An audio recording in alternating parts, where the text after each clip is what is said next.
Hey guys, hello everyone. This is the International Master Asaf Givon here. Today I wanted to discuss some peace sacrifices. I wanted to discuss this topic since many times I've been asking the question, when can I sacrifice a piece? Well, why is it good to sometimes sacrifice your pieces without, let's say, a super apparent reason?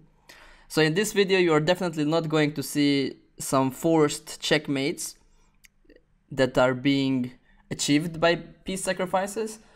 I wanted to specifically talk about piece sacrifices which are being played in order to achieve some specific strategy goals, and even more specifically I'm going to talk about piece sacrifices which strive to achieve big central majority, or let's call it a big central pawn group. And I wanted to start with this example from a game, actually a fairly old game of mine. I was playing with the black pieces here, and we achieved this fairly unusual position after 13 moves. It is black to move, and we can see that couple of interesting things here. For example, white is very much underdeveloped. He only has this knight developed into the game. All of the other pieces are still in their initial positions. It's fairly odd to see such a case on move number 13. But white has one very big strategic asset in this position, which is these d5 e6 pawns, which are extremely strong. They defend each other. They are very difficult from black's perspective to get rid from, and they also very much limit my movement. So if you can see, my bishop is practically stuck at this point. It's also very difficult for my knight to be developed to a good square, and because these pieces are stuck, it also means that my rook on a8 cannot participate in the game in the long run. So I was sitting there thinking about my next move, and it suddenly occurred to me that maybe in order to liberate my pieces and to give them some freedom and opportunity to be developed into the game into good squares, I was starting to debate with myself whether I should now sacrifice material in order to achieve this. And you guys watching this video might, if you want to stop the video and think about what kind of ideas are there for black in this position to have achieved this goal, you can do this. So after some debate, I chose to play here a very, let's say, very strange move, basically, knight c6. Basically, simply putting my knight on a square which is already being under attacked by one pawn, simply inviting white to take it. But let's see what happens if white is choosing to take this knight, which, by the way, my opponent chose not to do. He chose to play queen g4, but let's see for 1 second what happens if he does take on c6. So first of all, when the pawn from d5 disappears, first of all it gives me the opportunity to grab this pawn on e6, which is now not protected at all. Even though during the game I planned to just take on c6 and just recapture this pawn on e6 on the next move, because white doesn't seem to have any good way to protect this piece on e6, this pawn on e6, I'm sorry. And when I will regain this pawn on e6, let's suppose white just plays, let's say, a move like bishop e2, some normal move, bishop takes e6. We see that not only now the black pieces liberated themselves, now the bishop got developed to a very good square, my rook can be finally developed into the game, which is a very important factor. But also look at this huge pawn mass in the center. I have 4 pawns protecting each other as a one group, and they are extremely strong when they will eventually start moving forward and create some troubles for white. And since white gave up all of its central pawns in order to take my knight, it doesn't have practically almost no obstacles to stop these pawns. So one point of mine and one principle that I think is very good to remember when sacrificing pieces in such a way, which is fairly a rare case, but if you already sacrifice your pieces, you want to have this, if you already sacrifice the piece, you want to have this big central mass or big central pawns. They are especially strong where white don't have any pawns of itself in the center. So you can see white doesn't have any pawns on the F, E, and D files. So these pawns are very mobile, they can move forward very quickly. And in this specific position, as a bonus, white is not even able to castle its king. So in the long run, it might even have troubles defending its king position. So actually, just to illustrate how dangerous this position can get, let's even suppose black is not taking on e6. Let's suppose he's playing the move d5 immediately, attacking the white knight. And let's suppose the knight goes back on d2, which is a bad move, but just to illustrate my point, suddenly black is checkmating white by bishop h4 check, g3, and here both moves, bishop takes and also even queen takes on g3, are going to lead to a very quick checkmate. Very dangerous indeed.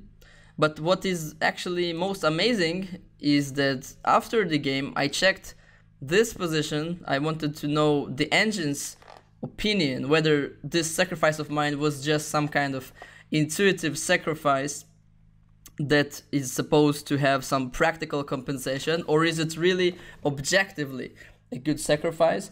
And the engine said that he justified this sacrifice. He said this is the best move for black, but here he said that even more precise is to take the pawn on e6 immediately, not caring too much about the quantity of pawns, even letting white take another pawn on b7. And in this position, it's not even bothering taking the pawn back. He just wants to play for quick development and centralize the black rook to support once again the advance of this very big pawn mass.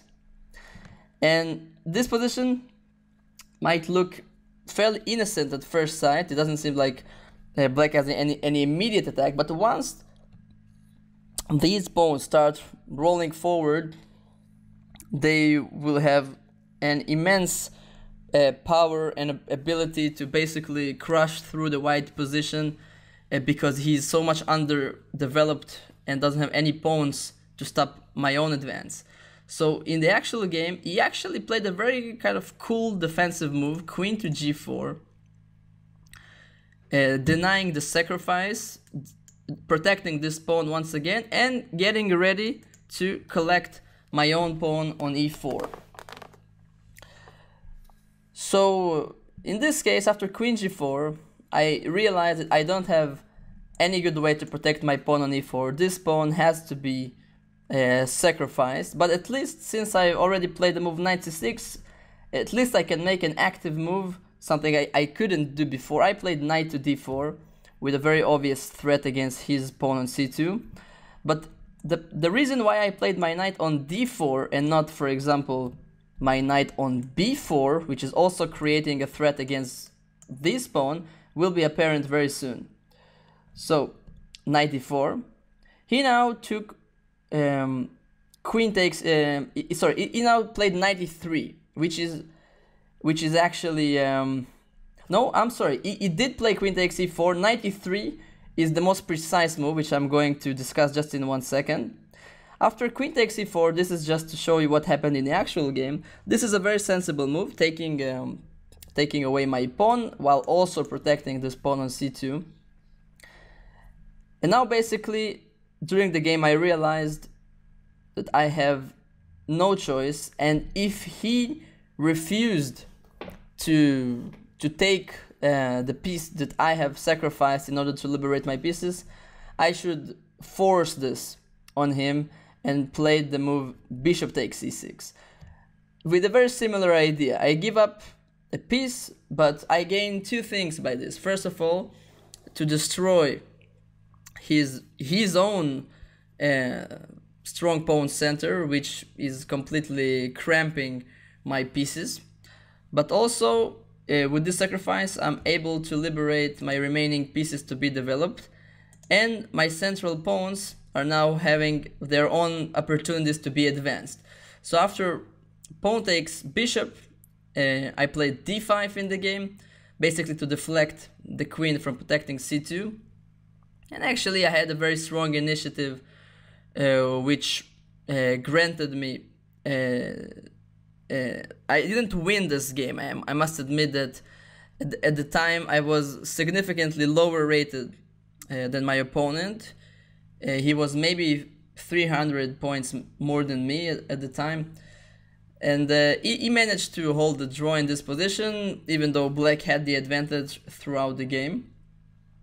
But I just wanted to illustrate a very interesting variation which could occur if white plays the strongest move, knight e3. So why is this move is actually so much stronger than queen takes e4? It will be apparent fairly soon. So first of all, one very big point about the move knight e3, that it is keeping control over the d5 square. So if I want to play the same plan of bishop takes c6 followed by d5, it's already not coming with a gain of tempo against his queen. And also this move enables this bishop to be developed and control some squares along the diagonal. And after this move, once again, just in order to illustrate the idea of how the central pawns can be strong and sometimes are worth being, let's say, it's worth sacrificing some material, sometimes one piece, sometimes something else in order to get them, is illustrated by the following variation. So still bishop takes e6, pawn takes bishop, and now let's say pawn d5. So I want to get my strong central pawns going, but also I'm trying to deflect this knight from protecting c2. So if now the white takes on d5, I have the option of capturing on c2, when white will lose his right to castle. But here there is a very big issue, that white can play this little move, pawn to c3, attacking my knight on d4. My knight is fairly short of squares, so it would seem like the only sensible move here for black would be knight to c6, going back, but this is very passive and not very much in the spirit of the position. And now when my knight is far away, white can very simply take on d5 and actually completely destroying this strong pawn setter that I used to have, while also gaining a tempo against my queen and potentially the bishop. That is not black's intention at all. So if we go back to this position, black has an amazing resource here, which once again is coming to illustrate how important it is for black and in general here to keep his strong pawn center intact, is the move queen e5. Maybe the most beautiful move in this whole... Okay, it was not actually played in the actual game, but it could be played, because this move in itself is not creating any threats. It's just aiming to centralize the queen, safeguarding all of these pawns. Obviously this move is doing more things, for example putting pressure against this e6 pawn, but the obvious question is, what if white just takes on d4? And now it's not one piece that we already sacrificed before, it's now two pieces that black sacrificed. But here black can take on d4, getting those three pawns in the center connected together with the queen supporting them, also gaining a tempo against this knight on e3. And once again, as a bonus, this move also opens up this diagonal for the bishop to check the white king. And you get also the c file, but it looks a a bit crazy, right? To sacrifice just 2 pieces just to get this strong pawn center. But it appears that white, first of all, he doesn't have any active squares for his knight to retreat to. If he wants to save, let's say, if he wants to save all of his material, he must play knight d1, which is a very passive move. You see that all of white's pieces are in the first rank, besides the queen. And now, for example, after bishop b4 check, white is also forced to lose his right to castle. If he plays king e2, he gets checkmated by, let's say, a very poetical way, by the power of these strong pawns. d3 check, king e3 is the only move, and now d4 is a is a very nice checkmate to execute in a game. So let's suppose white is playing the bishop to d2. Bishop takes d2, king takes d2. So now also white lost his right to castle. And let's say just a positional move like rook a to c8, developing the last piece. So white once again is having 2 pieces up, but this is one of the powers or the main advantages of these pawns. They very much limit the movements of the white pieces. This knight is completely stranded, he have no squares to move to. The bishop on f1 also only have 1-2 squares to move to. Both of them have some troubles because they will get hit by my pawns. So another very important principle to remember, that you want to have your pawns not only strong and protected and centralized and advanced, you want them to limit the movements of his pieces as much as you can. This, many times, the compensation for the material would be in the form of limiting your opponent's movement to such a degree that even here that he had 2 pieces up, he can barely move them. So it's, let's say, we don't feel the absence, or we don't feel the fact that white has 2 pieces up here, just because they are so insignificant. So that was just an illustrative variation which could appear in the game. It did not. But all of those variations just illustrate this point I'm trying to deliver here. So basically, always remember the power of the central pawn mass. Many times it's worth sacrificing some material, even as we've seen here, a piece. In very rare cases, like we've seen right there, even 2 pieces to get those pawns connected and strong. And I hope this kind of idea will help you in your own games, and you can execute some similar ideas to destroy your opponents and take them off guard. So thank you all for watching. I'll see you in the next videos. See you guys. Bye bye.